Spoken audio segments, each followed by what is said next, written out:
Assalamualaikum warahmatullahi wabarakatuh. Kami dari kelompok 11 akan mempresentasikan tentang pengukuran kinerja. Saya Nurmala Sariudianti, NIM 168 akan mempresentasikan tentang sistem ukuran kinerja. Sistem ukuran kinerja bertujuan untuk mengimplementasikan strategi dalam menetapkan suatu sistem. Manajemen senior memilih ukuran-ukuran yang paling mewakili strategi perusahaan. Ukuran-ukuran dapat dilihat sebagai faktor keberhasilan yang paling penting atau disebut critical success factor. Maka kini dan masa depan ukuran-ukuran ini semakin membaik. Perusahaan telah mengimplementasikan strateginya. Balance scorecard adalah suatu contoh dari sistem ukuran kinerja. Menurut para pendukung pendapatan ini, unit bisnis harus diberikan tujuan dan diukur dari 4 perspektif. Yang pertama, keuangan, contoh margin laba, arus kas, dan tingkat pengembalian atas aktiva. Kedua, pelanggan, contoh mangsa pasar dan indeks keputusan pelanggan. Yang ketiga, bisnis internal, contoh retensi karyawan dan waktu siklus. Yang keempat, inovasi dan pembangunan, contoh persentase variabel kunci yang berfokus pada pelanggan. Yang pertama, pemesanan. Beberapa aspek dari volume penjualan itu termasuk pada variabel kunci. Idealnya, pesanan penjualan yang tercatat karena perubahan yang tidak terduga dalam variabel ini dapat bersifat pada masa depan seluruh bisnis tersebut. Pesanan tertunda sebagai suatu indikasi mengenai ketidaksembarangan antara penjual dan pemroduksi. Pesanan tertunda dapat menandakan ketidakpuasan pelanggan. Slide selanjutnya akan dilanjutkan oleh Mbak Ulfi. Berikutnya, saya akan menjelaskan mengenai variabel kunci yang berfokus pada pelanggan. Yang selanjutnya, yaitu pangsa pasar. Pangsa pasar dapat dikatakan sebagai variabel kunci yang berfokus pada pelanggan. Kecuali jika pangsa pasar diamati secara ketat, penurunan dalam posisi kompetitif pada setiap unit bisnis dapat dikaburkan oleh peningkatan yang dilaporkan pada volume penjualan yang disebabkan oleh peningkatan industri secara keseluruhan. Berikutnya yaitu pesanan dari pelanggan kunci. Setiap unit bisnis yang menjual produknya kepada paritel, produk pesanan yang diterima oleh pelanggan-pelanggan tertentu seperti departemen store besar, lalu juga seperti jaringan toko diskon, lalu juga pesanan dari pos, seperti itu mengindikasikan di awal bahwa adanya keberhasilan dari keseluruhan strategi pemasaran. Berikutnya yaitu kepuasan pelanggan. Kepuasan pelanggan menjadi sebagai hal penting dalam variabel kunci yang berfokus pada pelanggan. Nah, kepuasan pelanggan ini dapat diukur melalui survei pelanggan, juga dapat melalui pendekatan pembeli misterius, lalu juga dapat diukur melalui dengan melihat jumlah dari surat keluhan pelanggan, sehingga kepuasan pelanggan dapat diukur dengan baik. Berikutnya adalah retensi pelanggan. Retensi pelanggan dapat dikatakan sebagai posisi jumlah pelanggan yang melakukan bisnis kepada perusahaan pada akhir tahun, dinyatakan sebagai persentase dari jumlah pelanggan aktif pada awal tahun. Nah, retensi pelanggan ini dapat diukur dengan cara melihat lamanya hubungan pelanggan terhadap perusahaan. Yang terakhir yaitu loyalitas pelanggan.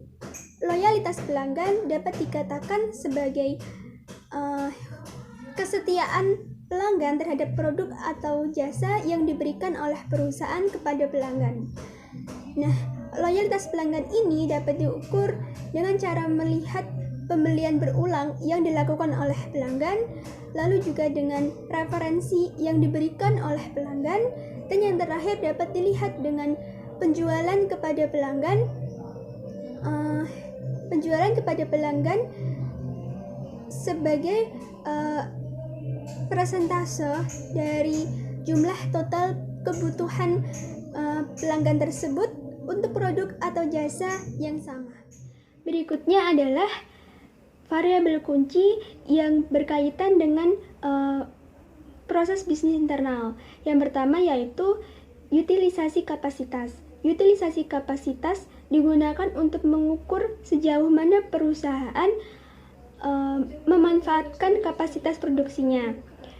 Tingkat utilisasi kapasitas adalah sangat penting dalam perusahaan di mana biaya tetap adalah tinggi. Berikutnya yaitu pengiriman tepat waktu. Pengiriman tepat waktu ini sangat dibutuhkan di dalam kinerja perusahaan karena dengan adanya pengiriman tepat waktu ini, maka pelanggan akan semakin percaya kepada kinerja perusahaan. Berikutnya yaitu perputaran persediaan. Perputaran persediaan digunakan untuk mengukur berapa lama perusahaan menjual total persediaan rata-rata sepanjang tahun.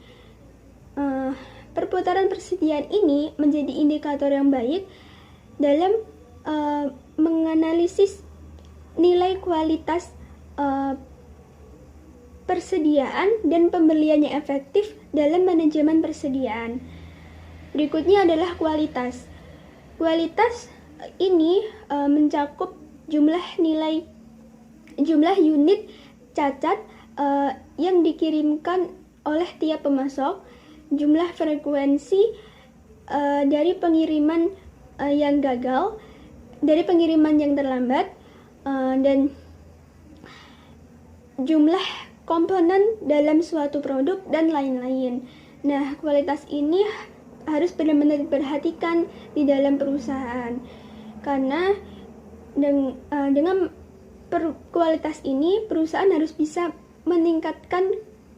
Dengan adanya kualitas ini, perusahaan harus mengerti bagaimana cara meningkatkan kualitas dalam kinerja perusahaan.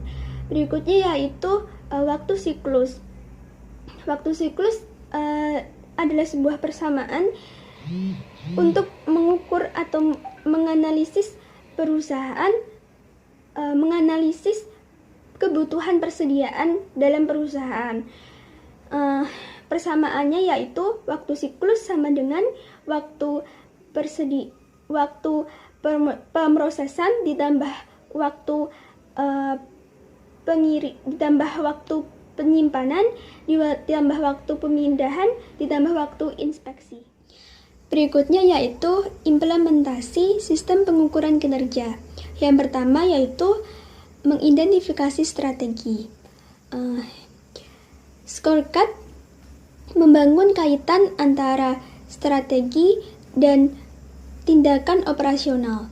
Oleh karena itu, mengidentifikasi scorecard dimulai dengan mengidentifikasi strategi organisasi. Pada tahap ini, hal yang penting adalah tujuan organisasi dinyatakan secara eksplisit dan target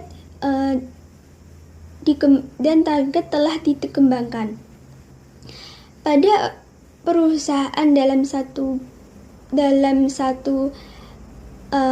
industri, sebaiknya mengembangkan scorecard pada tingkat korporasi dan selanjutnya diturunkan pada tingkat fungsional dan tingkatan di bawahnya. Namun untuk perusahaan multibisnis, pada perusahaan multibisnis, scorecard sebaiknya dikembangkan pada suatu unit bisnis, pada tingkatan unit bisnis. Berikutnya yaitu mengidentifikasi ukuran-ukuran dari strategi. Pada tahap selanjutnya ini dilakukan pengembangan ukuran-ukuran untuk mendukung strategi yang telah dinyatakan. Organisasi tersebut harus fokus pada sedikit ukuran-ukuran penting pada sedikit ukuran-ukuran penting pada titik ini. Berikutnya yaitu mengimplementasikan ukuran-ukuran ke dalam sistem manajemen. Scorecard haruslah diintegrasikan baik dengan struktur formal maupun struktur informal dari organisasi, budaya, dan praktik sumber daya manusia.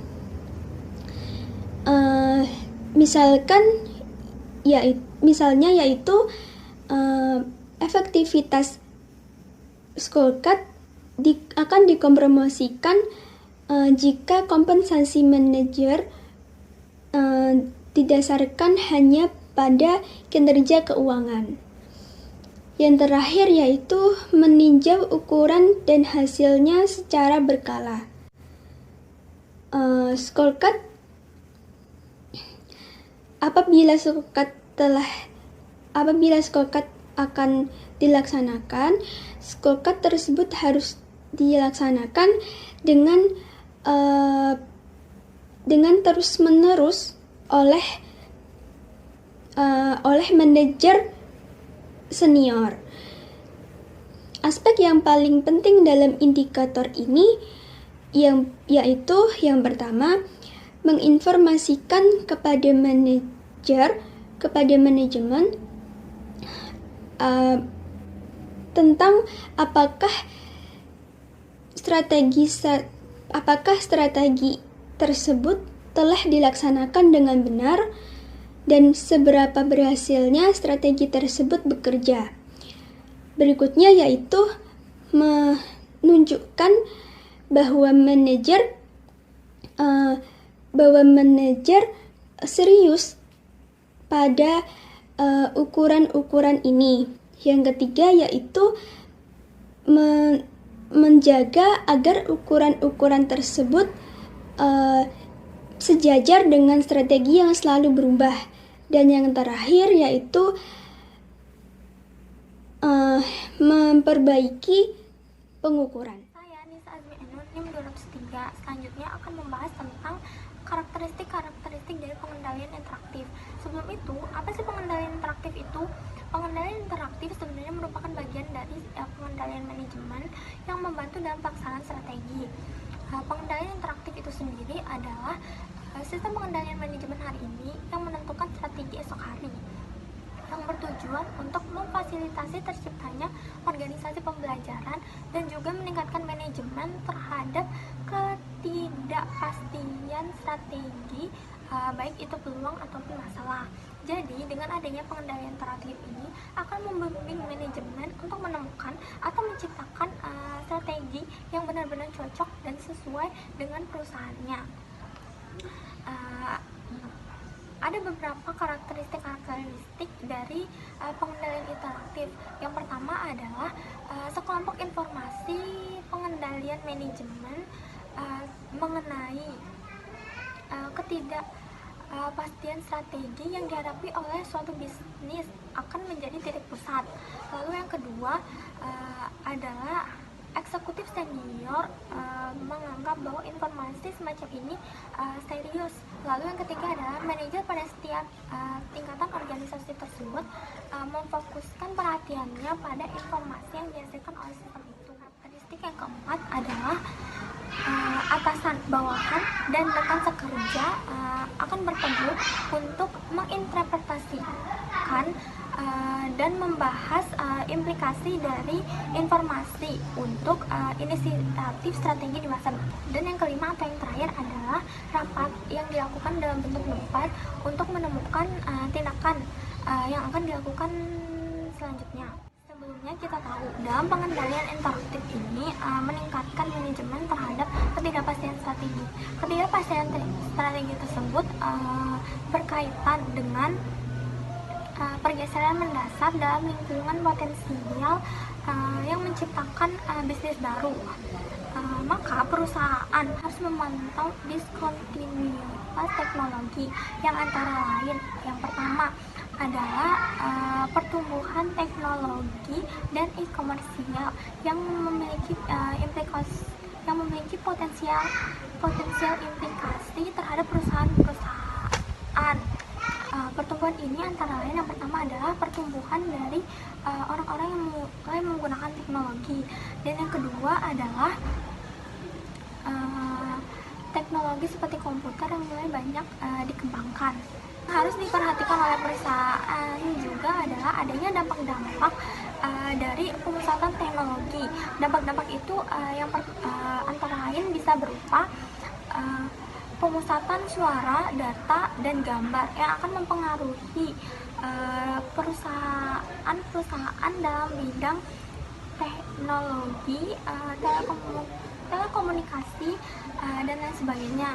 Lalu adanya juga munculnya rekayasa dan bioteknologi akan memberikan peluang terhadap perusahaan dalam bidang pengetahuan kehidupan.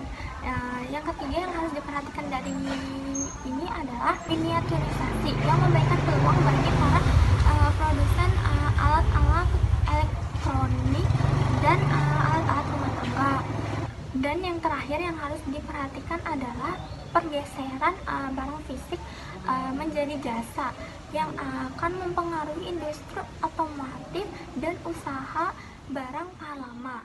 Selain itu, ada juga diskontinuitas yang disebabkan oleh globalisasi yang membuat adanya perubahan antara lain. Yang pertama ialah liberalisasi, deregulasi, dan privatisasi yang memiliki potensi untuk menciptakan segmen pelanggan baru yang besar dalam pasar-pasar yang baru muncul seperti Cina, India, dan Brazil. Kedua adalah pesaing baru yang muncul dari pasar-pasar baru itu menjadi pemain global pada masa depan.